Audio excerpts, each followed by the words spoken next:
चलो बच्चों, तो आज हम लोग इकोनॉमिक्स में चैप्टर नंबर 7 कंटिन्यू करें, जिसका नाम है इंडियन इकोनॉमी। देखो, इस चैप्टर में हम लोगों ने स्टार्टिंग के पॉइंट्स देख लिए कि भाई हमारी इंडियन इकोनॉमी वो इंडिपेंडेंस से पहले कैसे थी, ब्रिटिशर्स के टाइमिंग में हमारी कैसी हालत थी और ब्रिटिशर्स के बाद कैसी हालत हुई आफ्टर इंडिपेंडेंस, वो भी हमने देखा। अब आखिरी का आज एक पॉइंट देखना है, जो पॉइंट है characteristic of India as a developing economy. सही बात है ना, हमारी कंट्री अभी भी डेवलपिंग इकोनॉमी कहलाती है, डेवलप्ड नहीं। क्यों?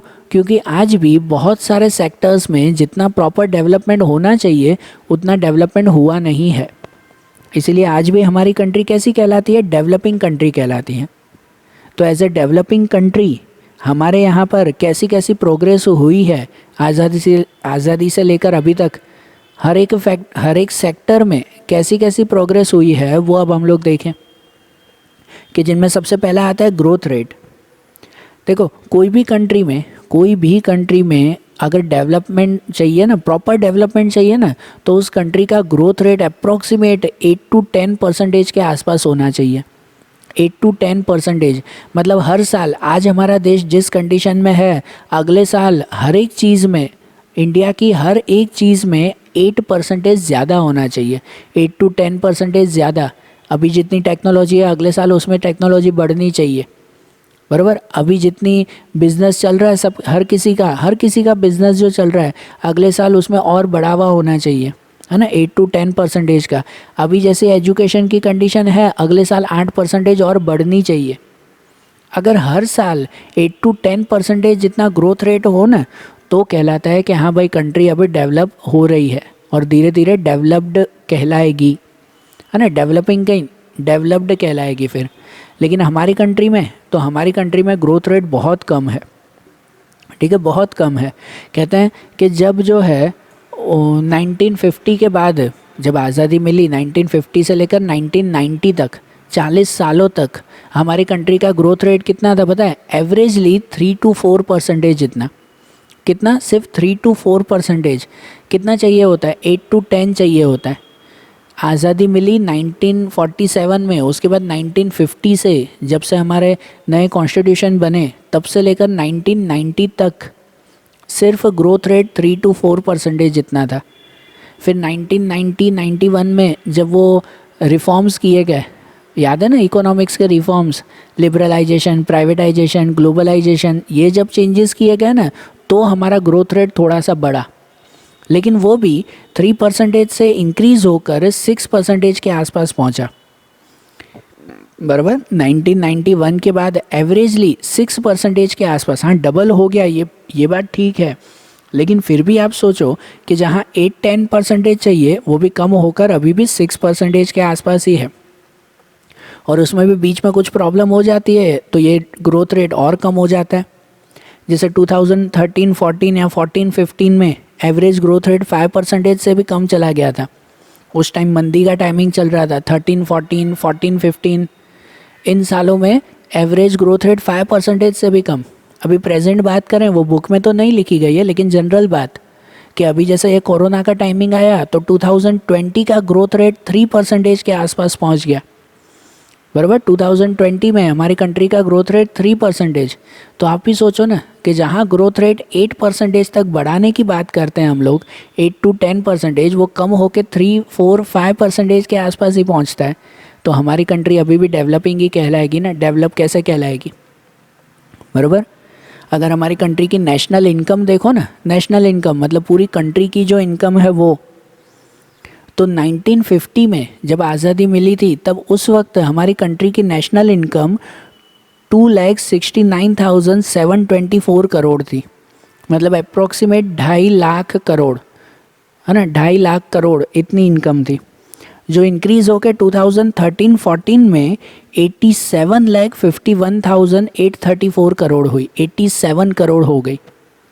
मतलब अप्रॉक्सीमेट अगर कहो ना, तो 60-65 ईयर्स में हमारी नेशनल इनकम 18 टाइम्स बढ़ गई, 18 गुना ज़्यादा हो गई जब आज़ादी मिली। और अभी, तब से लेकर अभी में 18 से 20 टाइम्स जितनी हमारी नेशनल इनकम बढ़ गई, पूरे देश की इनकम। लेकिन सिर्फ नेशनल इनकम बड़ी है, उसके कंपैरिजन में जितना डेवलपमेंट होना चाहिए था उतना डेवलपमेंट नहीं है। नेशनल इनकम 18 टाइम्स हो गई, लेकिन डेवलपमेंट अभी तक उतना नहीं हो पाया है, बराबर। तो ये जैसे ग्रोथ रेट, या दूसरा आता है changing share of various sector in national income and employment. अलग अलग सेक्टर्स के शेयर्स, अब आपको पता है ना हमारी कंट्री में 3 सेक्टर है ना, हर एक देश में जो होते ही हैं कि एक एग्रीकल्चर सेक्टर, एक इंडस्ट्रियल सेक्टर और एक सर्विस सेक्टर। हम सबको पता है कि जब कोई भी कंट्री पहले जब डेवलपिंग करती है ना, स्टार्टिंग जब शुरू करती है आगे बढ़ने की, तब एग्रीकल्चर सेक्टर सबसे ज़्यादा होता है और सर्विस सेक्टर सबसे कम। लेकिन धीरे धीरे जैसे डेवलपमेंट होता जाता है तब एग्रीकल्चर सेक्टर कम होता जाता है और सर्विस सेक्टर इंक्रीज़ होता जाता है। ये हमने पहले भी समझा था कि एग्रीकल्चर सेक्टर कम होता जाएगा लेकिन सर्विस सेक्टर वो इंक्रीज़ होता जाएगा। और हमारी कंट्री में भी ऐसा ही हुआ कि जहाँ पर अगर नेशनल इनकम की बात करें ना, तो जब आज़ादी मिली ना तब पूरी कंट्री में जितनी भी नेशनल इनकम थी उसके 53% वो एग्रीकल्चर में से आता था। कितना? 53% जितना हिस्सा वो एग्रीकल्चर की इनकम का ही था।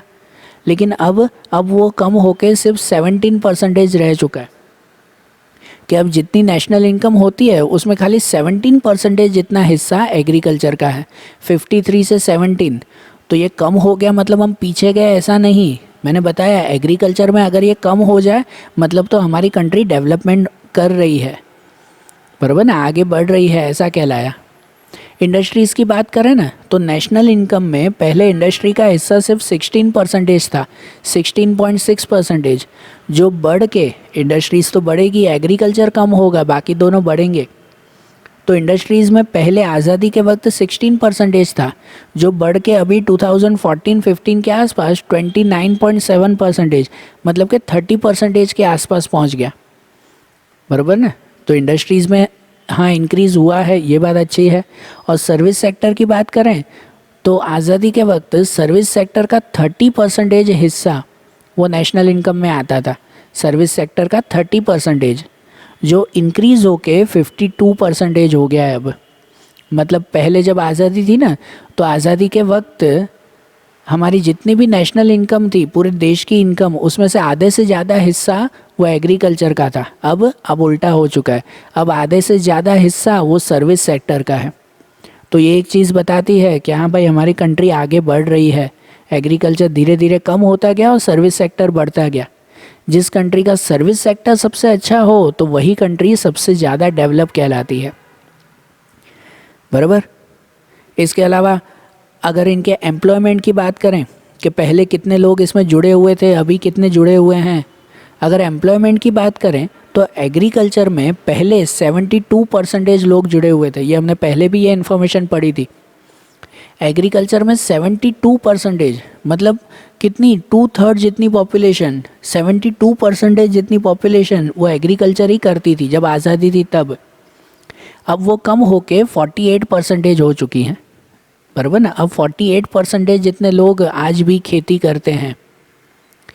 अगर इंडस्ट्रीज़ की बात करो तो पहले सिर्फ 10% लोग इंडस्ट्रीज़ के साथ जुड़े हुए थे, सिर्फ 10% लोग, जो इंक्रीज़ होके अब 24% हो चुके हैं। क्या अब इंडस्ट्रीज़ में ज़्यादा लोग काम करते हैं।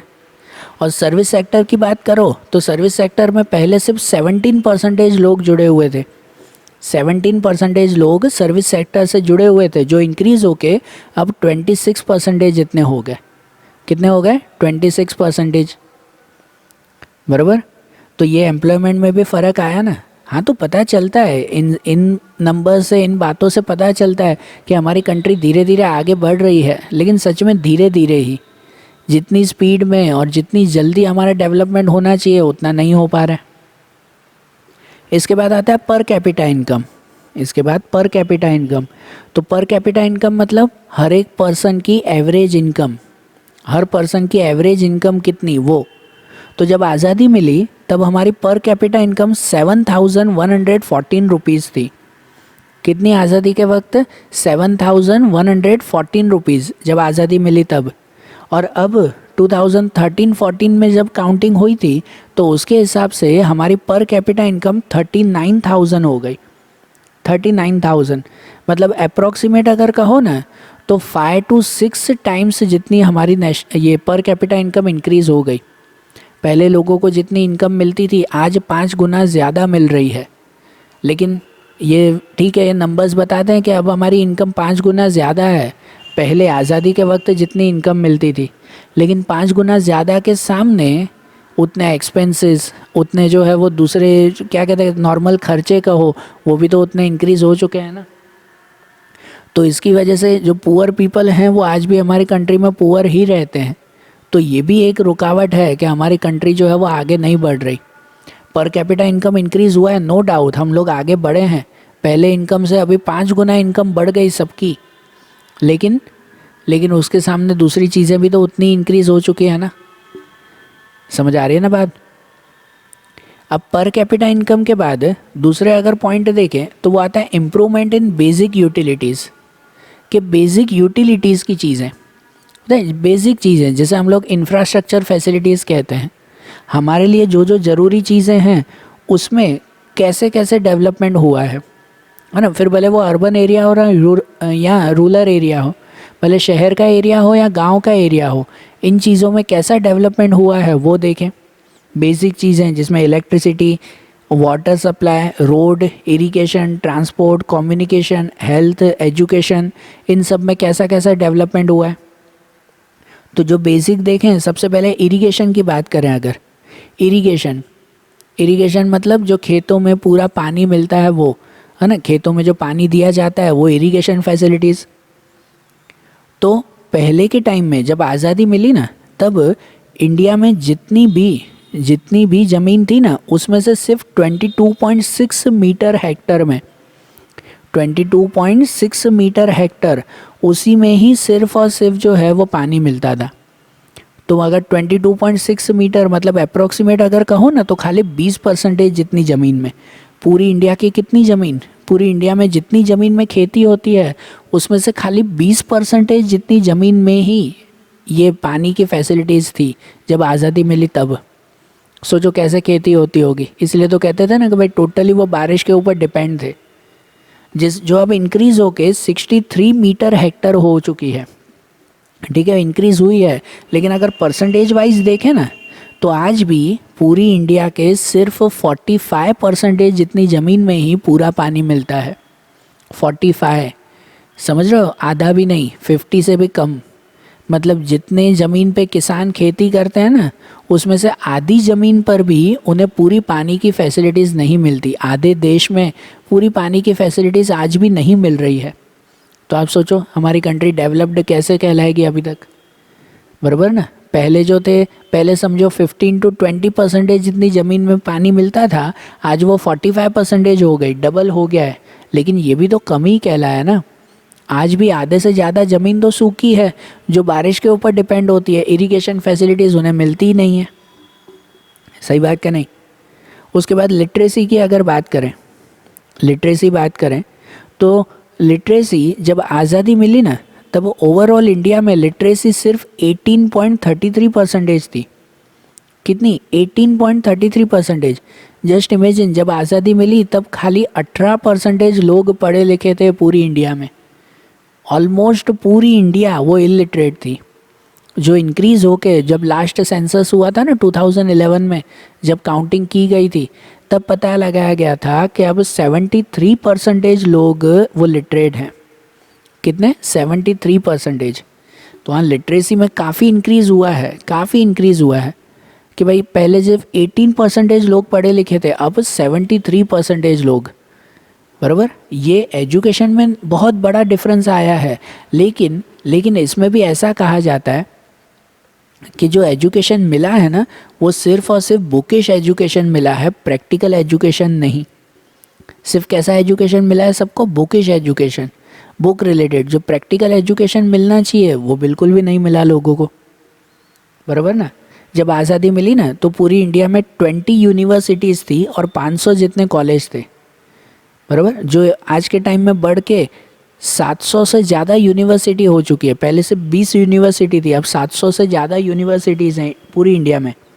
और पहले आज़ादी के वक्त से 500 कॉलेज थे पूरी इंडिया में, आज 35,000 कॉलेज हैं। 35,000 से ज़्यादा कॉलेजेस पूरी इंडिया में चलते हैं। तो ये सब चल रहे हैं, ठीक है, एजुकेशन बड़ा है, लेकिन जो क्वालिटी का एजुकेशन मिलना चाहिए था ना, वो नहीं मिला लोगों को, बराबर। फिर इलेक्ट्रिसिटी की बात करें तो हाँ, इलेक्ट्रिसिटी में भी हमने प्रोग्रेस काफ़ी की है। आज़ादी के वक्त सिर्फ 2300 मेगावाट इलेक्ट्रिसिटी प्रोड्यूस करते थे पूरी कंट्री में, 2300 सिर्फ, जो इंक्रीज़ होके 2,43,000 मेगावाट इंक्रीज़ की है। पहले खाली 2000, अंदाजे से नंबर समझो, पहले खाली 2000 मेगावाट और आज 2 लाख मेगावाट। मतलब अप्रॉक्सीमेट अगर कहो ना तो कितने 1000 गुना ज़्यादा बढ़ चुका है। सही बात है ना, 1000 टाइम्स ज़्यादा इंक्रीज़ हो चुका है ये, कि भाई इतना ज़्यादा इलेक्ट्रिसिटी जनरेशन आज हो चुका है हमारी इंडिया में। सही बात है, क्योंकि पहले ऑलमोस्ट इंडिया में अंधेरा ही रहता था, लाइट की फैसिलिटी थी ही नहीं। और आज के टाइम में ऑलमोस्ट जगह पर लाइट की फैसिलिटीज़ हैं, लेकिन हैं अभी भी कुछ गांव, कुछ प्लेसेस ऐसे हैं कि जहां पर इलेक्ट्रिसिटी की पूरी फैसिलिटीज़ नहीं मिल पाती, ठीक है। इलेक्ट्रिसिटी के बाद आता है रोड नेटवर्क। अगर रोड नेटवर्क की बात करें तो हाँ, पहले जहाँ पर सिर्फ और सिर्फ कच्चे रोड थे, सिर्फ कच्चे रोड थे, आज जो है वो हर जगह पर पक्के रोड बन चुके हैं, बराबर ना। हमारी इंडिया आज पूरे वर्ल्ड में सबसे लॉन्गेस्ट रोड नेटवर्क में मानी जाती है। सबसे लॉन्गेस्ट रोड्स वो हमारी इंडिया में बने हुए हैं पूरे वर्ल्ड में से। तो रोड नेटवर्क में तो हमारी इंडिया ने काफ़ी प्रोग्रेस की है, क्योंकि आज़ादी के वक्त पता ही है, कोई भी गांव में जाओ, गांव के एरिया ही ज़्यादा थे, ठीक है, तो वहाँ पे सब कच्चे कच्चे रोड ही, ऊपर नीचे रोड, कोई भी सीधा प्लेन रोड नहीं। आज हर जगह पर सीमेंट कंक्रीट से बने हुए एकदम पक्के रोड हैं, है ना। आज इंडिया के हाईवेज़ देखो, है ना, इंडिया के रोड देखो, आपके घर के बाहर के ही रोड देखो, तो वो सब इतने पक्के अच्छी तरह से बने हुए हैं ना। सही बात है ना। रोड नेटवर्क के बाद आखिरी आता है, वो आता है रेलवे। तो सही बात है कि रेलवे भी आज पूरे वर्ल्ड में इंडिया 4th लार्जेस्ट रेलवे में आता है, 4th नंबर पे आता है सबसे लार्जेस्ट रेलवे में से, ठीक है। आज रेलवे है कि जिसकी वजह से ही पूरी इंडिया वो एक दूसरे से कनेक्टेड है, कि रेलवे के थ्रू ही तो हम लोग कह सकते हैं ना कि भाई अगर हम लोग कहीं भी जाना है या कहीं भी कुछ चीज़ें पहुंचानी है तो रेलवे सबसे इजी और सबसे कन्वीनियंट मीडियम कहलाता है, ठीक है। इजीली कोई भी पर्सन अपना ट्रांसपोर्ट ढूंढ सकता है रेलवे के थ्रू, बराबर ना। एकदम चीप रेट में, सस्ते में आप एक जगह से दूसरे जगह जा सकते हो। सही बात है ना, कि इनमें जो है वो क्या कहते हैं कि रेलवे की वजह से भी कह सकते हैं कि हाँ भाई हमारी कंट्री में प्रोग्रेस हुई है, कि पहले जितनी थी उससे काफ़ी ज़्यादा है। और इन सब के अलावा अगर देखो ना, ये रेलवे, रोड, इन सब के अलावा तो बाकी चीज़ों में भी हमने काफ़ी प्रोग्रेस की है। साइंस में, रिसर्च एंड टेक्नोलॉजीज़ में, ठीक है। हमारे यहाँ पर हेल्थ फैसिलिटीज़ इंक्रीज़ हुई है, जस्ट ये नाम बता रहा हूँ कि हेल्थ फैसिलिटीज़ इंक्रीज़ हुई। लोगों की एवरेज लाइफ एक्सपेक्टेंसी, पहले एवरेजली लोग जितना जीते थे अब उससे ज़्यादा जी रहे हैं, बराबर ना। तो है हमारी इंडिया में प्रोग्रेस हुई है, लेकिन जितनी होनी चाहिए ना उतनी नहीं, डेवलप्ड अभी तक नहीं कहलाई, बराबर। और अभी डेवलप्ड बनाने का टाइम हो चुका है। अब अगर आप लोग, हम लोग साथ में मिलकर काम करें और इन चीज़ों को और बेटर बनाए ना, जो अब बेटर बन चुकी हैं इनको अब और बेटर अगर बनाया जाए तो फिर हमारी कंट्री डेवलप कंट्रीज़ में आ जाएगी, जल्दी आ जाएगी। वर्ल्ड वाइड अगर देखो ना, पॉपुलेशन के हिसाब से देखें ना तो हमारी कंट्री 2nd नंबर पे आती है, तो सबको पता है ना, चाइना की सबसे ज़्यादा पॉपुलेशन और इंडिया की उसके बाद। लेकिन पॉपुलेशन के अलावा प्रोग्रेस वाइज देखा जाए ना तो हर साल ICP international comparison programme compare किया जाता है हर देश को दूसरे के साथ, कि उस प्रोग्राम में 2011 में, आज से 10 साल पहले 2011 में हमारी कंट्री को 3rd लार्जेस्ट कंट्री माना गया था। दुनिया की सबसे बड़ी कंट्रीज़ जो जल्दी जल्दी डेवलप कर रही हैं खुद को, तो उनमें एक आता है अमेरिका, 2nd नंबर पे चाइना और 3rd नंबर पे इंडिया का नाम दिया गया था। मतलब देखो हमारी कंट्री आगे बढ़ रही है। जहाँ 2005 में हमारा नंबर 10th नंबर पे था, लार्जेस्ट कंट्री में हम लोग 10th नंबर पे आते थे, जो अपनी प्रोग्रेस कर रही है, जो 2011 में ही 2005 में 10th नंबर था और 2011 में हमारा रैंक कौन सा, 3rd रैंक आ गया कि 3rd लार्जेस्ट कंट्री हमारी कहलाती है। बराबर, तो है ना, प्रोग्रेस तो हो रही है ना। अब इस प्रोग्रेस को और ज़्यादा बढ़ाना है हमें, बराबर, ध्यान रखना है इनमें। तो देखो आज जैसे हमने ये चैप्टर देखा ना, अब ऐसे ही इकोनॉमिक्स के दूसरे चैप्टर्स, दूसरे पॉइंट्स, वो अब हम लोग अगले वीडियोस में देखेंगे। Okay, thank you.